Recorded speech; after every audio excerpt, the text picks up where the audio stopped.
Halo, selamat pagi pemirsa, apa kabar Anda di pagi hari ini? Senang sekali saya Heri Oron kembali menjumpai Anda dalam Berita Papua. Sejumlah informasi dan berita aktual telah kami sajikan dalam tim redaksi kami. Berikut 3 berita utama yang akan kami sajikan untuk Anda.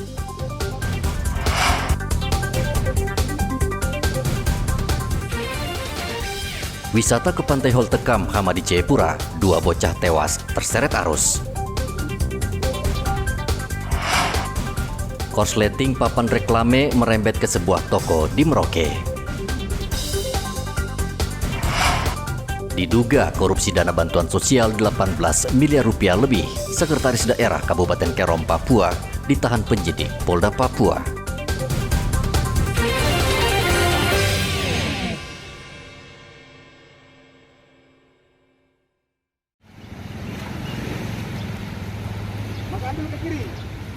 Tim SAR gabungan akhirnya menemukan 2 bocah, Raher dan Zidan, yang terseret arus dan tenggelam di Pantai Holtekam, Hamadi, Kota Jayapura. Kedua bocah berusia 10 tahun tersebut pada hari Minggu sedang berwisata menikmati libur panjang di Pantai Holtekam. Namun nahas, ombak besar menyeret tubuh mereka hingga ke tengah laut. Petugas SAR berhasil menemukan lebih dahulu jasad Raher pada Minggu malam. Lalu esoknya, tim SAR akhirnya menemukan jasad Zidan. Korban pertama pada saat malam tadi ditemukan pada pukul 21.21 local time. Dan korban sudah dievakuasi ke Rumah Sakit Bayangkara. Dan pagi ini juga pada pukul 11.25 salah satu korban lagi sudah ditemukan dalam kondisi meninggal dunia. Untuk itu kedua korban sementara ini, yang satu sudah diserahkan ke pihak keluarga, dan begitu pelaksanaan operasi SAR kami nyatakan selesai dan kami usulkan untuk ditutup. Pantai Holtekam saat libur panjang memang ramai dikunjungi wisatawan. Namun ombak di pantai ini sangat berbahaya apalagi saat cuaca buruk. Dalam sebulan terakhir, Pantai Holtekam sudah menelan nyawa 4 pengunjung. Tim SAR meminta masyarakat agar berhati-hati dan mengawasi anak-anak mereka berenang di pantai ini. Arthur melaporkan dari Kota Jayapura, Papua.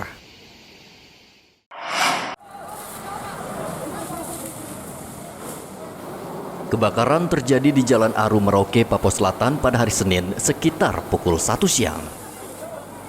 Kebakaran membuat panik warga sekitar.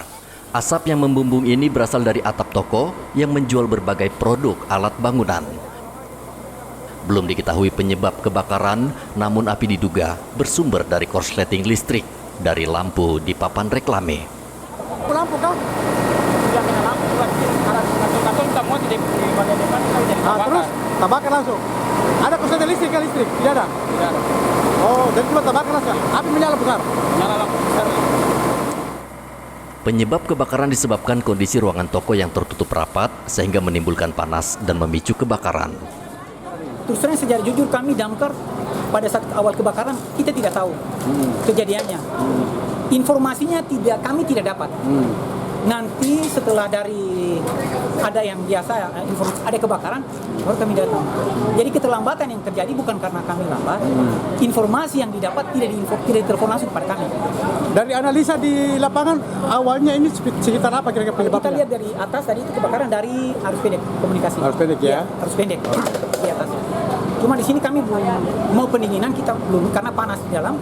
Dengan tadi dari sumber mas ya karyawan bagus, mereka sudah melakukan tindakan pencegahan pertama dengan menggunakan apar. Nah, yang di atas cuma tidak ada sirkulasi udara untuk keluar sehingga yang di dalam itu masih panas berkumpul dengan asap. Dengan apar. Itu yang sekarang kita cari jalan untuk harus keluarkan. Beberapa jam kemudian api bisa dipadamkan dan tidak merembet ke bangunan lain di sebelahnya.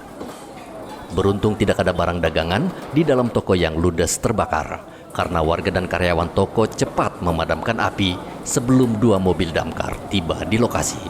Muhammad Ridwan melaporkan dari Merauke, Papua Selatan.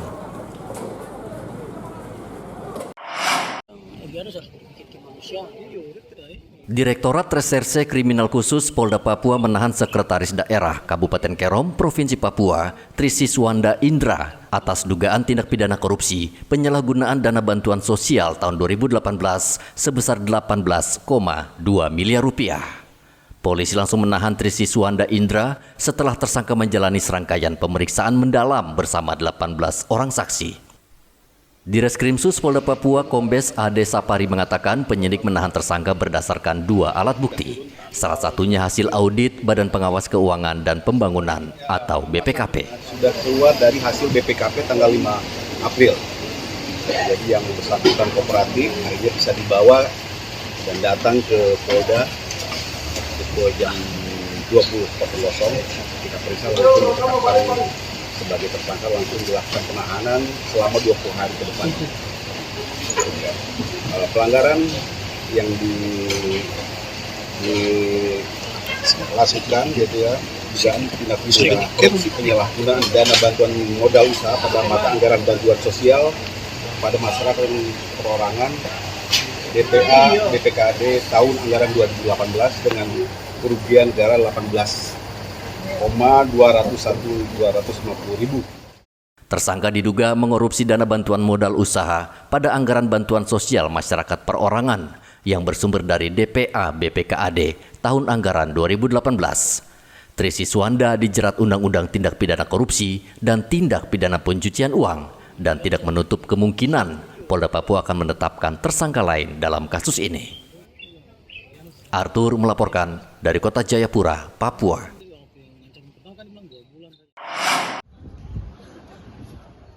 Situasi di Kota Sorong, Papua Barat Daya sudah normal pasca bentrok antara TNI dan Polri. Aktivitas warga yang sempat terhenti kini sudah mulai pulih. Polisi saat ini masih mengumpulkan bukti, diantaranya menyita seluruh kamera pengawas yang ada di Pelabuhan Sorong. Ya sementara masih kita dalamin ya, karena mungkin nanti akan dibentuk tim gabungan, kita belum tahu kebijakan pimpinan seperti apa. Kita baru ke dalam dulu, dan lihat ini juga investigasi kita. Yang penting kita konsentrasi ke korban dulu, korban baru sembuh, nanti baru kita ke selanjutnya. Seperti apa kronologis juga Pak Kapolda juga masih kita susun laporan lengkapnya, masih kita susun supaya nanti tidak terjadi simpang siur informasi, karena kan ini menyangkut 2 institusi ya, jadi kita harus benar-benar komprehensif, investigasinya benar-benar harus lengkap ya, dari ujung sampai dari muara sampai ujung lengkap. Baru kita nanti sajikan ke pimpinan. Setelah itu silakan pimpinan untuk mengambil kebijakan seperti apa dan bagaimana nanti. Berarti kronologis masih simpang siur ya? Kronologis masih bukan simpang siur ya, masih kita pastikan seperti apa. Kita kan baru cek dari CCTV, kemudian cek dari saksi-saksi sebenarnya. Warga diimbau beraktivitas seperti biasa dan tidak terpengaruh dengan isu sesat di media sosial yang menyebut situasi Kota Sorong tidak aman. Sebelumnya, personel polisi militer TNI Angkatan Laut Pomal Lantamal Sorong Minggu pagi terlibat bentrok dengan anggota Brimob Polda Papua Barat, Batalion B Sorong. Bentrokan diduga karena salah paham menyebabkan sejumlah anggota polisi dan TNI Angkatan Laut luka-luka. Bambang melaporkan dari Kota Sorong, Papua Barat Daya.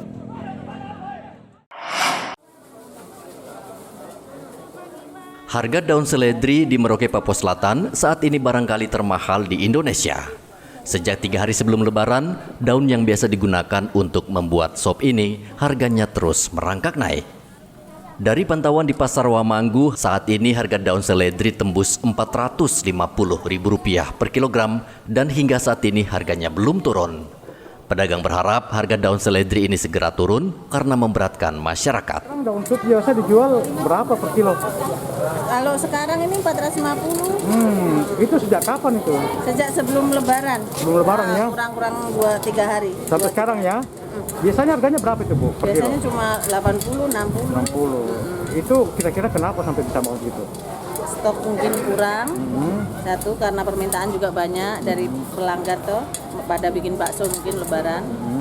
Jadi ya itu sudah. Kalau stok kurang di tangan petani itu juga?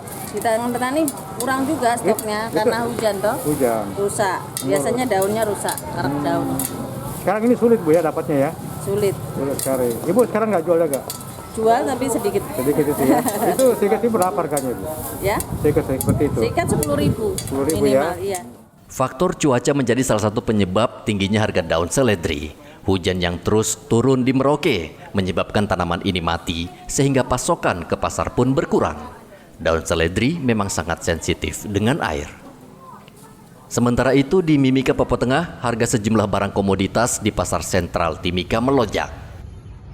Bawang merah dan bawang putih di pasar ini naik sekitar 20%. Bawang merah yang biasanya dijual dengan harga Rp60.000 per kilogram, saat ini naik menjadi Rp85.000 per kilogram.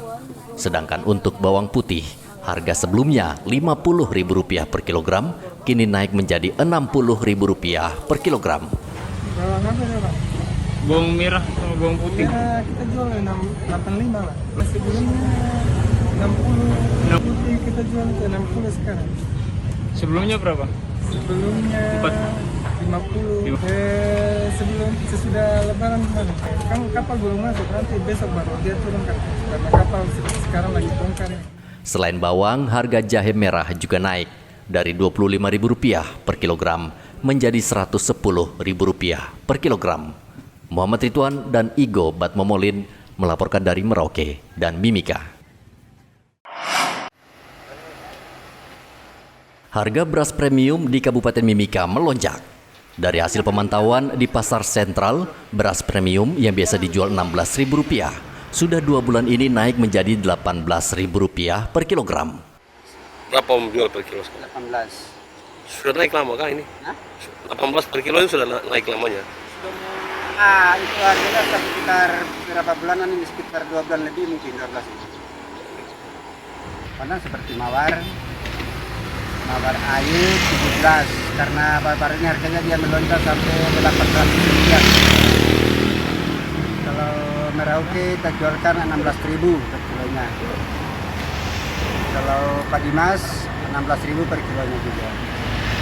Karena memang baru-baru harganya naik, kita turun, akhirnya kita ikut turun lagi. Dia tetap mahal, karena dia harganya turunnya dalam pengaruh. Pada istilahnya kan, kalau turun hanya 10.000 di agen, itu tidak bisa turun harga. Karena harganya kan sekarang di 840 sekarang. Sekarang berapa kilo ini? 50 kilo. Sementara itu di Merauke, Papua Selatan, harga daging sapi dan ayam potong di Pasar Wamanggu mulai turun ke harga normal. Hasil pantauan di Pasar Wamanggu, daging sapi dijual Rp130.000 per kilogram.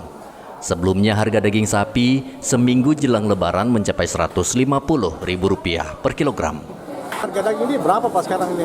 Sekarang sudah stabil kembali Pak, 140, 130. Kalau untuk jenis dagingnya Pak, daging paha belakang itu berapa? Itu paha belakang itu 140 Pak, dengan paha depannya itu 130, rawon 20 Pak. 120 ya? Dari normal kembali Pak ya? Sudah normal kembali. Nah kemarin waktu pas sebelum hari raya itu sempat tembus harga berapa Pak? Ya jadi kemarin itu Pak memang paha belakang toh itu hanya 150 Pak, jadi tidak sampai 170. Yang isu yang bilang 170 itu tidak ada yang beli, makanya hanya isu saja Pak itu. Sementara itu harga ayam potong juga turun. Menjelang lebaran harga ayam potong sempat mencapai Rp60.000 per ekor untuk ukuran sedang dan ukuran besar mencapai Rp70.000 per ekor. Namun saat ini harga ayam potong turun menjadi Rp50.000 per ekor. Igo Batmomolin dan Muhammad Ridwan melaporkan dari Mimika dan Merauke. Cuaca di perairan Merauke saat ini dan beberapa hari ke depan masih belum baik. Hal ini berdasarkan perakiraan BMKG Mopah Merauke yang merilis hasil perakiraan cuaca untuk 1 minggu ke depan. Perakirawan BMKG Mopah Gita mengatakan saat ini ketinggian air pasang di kawasan perairan Merauke masih berkisar 5,5 meter. Namun untuk sepekan ke depan, ketinggian air pasang diperkirakan akan berkurang menjadi 4,5 meter.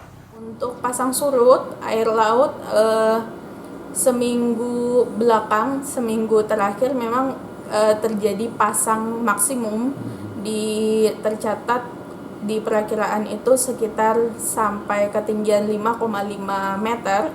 untuk perairan pesisir Merauke, tapi untuk 3 hari ke depan diperkirakan pasang sudah mulai mereda, artinya pasang sudah mulai di ketinggian yang standar, berkisar antara 3,5 sampai dengan 4,8 meter seperti itu. Untuk kondisi air pasang itu Bu, kira-kira untuk warga di pesisir apakah ada warning atau seperti apa ini? Iya, jadi untuk 3 hari hingga seminggu ke depan belum ada warning. Kondisi pasang dan kondisi gelombang masih cukup aman dan tidak berpotensi terjadi rob atau banjir pesisir di wilayah Merauke. BMKG juga mengimbau nelayan untuk tidak melaut dan terus mengecek informasi yang dikeluarkan resmi oleh BMKG. Muhammad Ridwan melaporkan dari Merauke, Papua Selatan.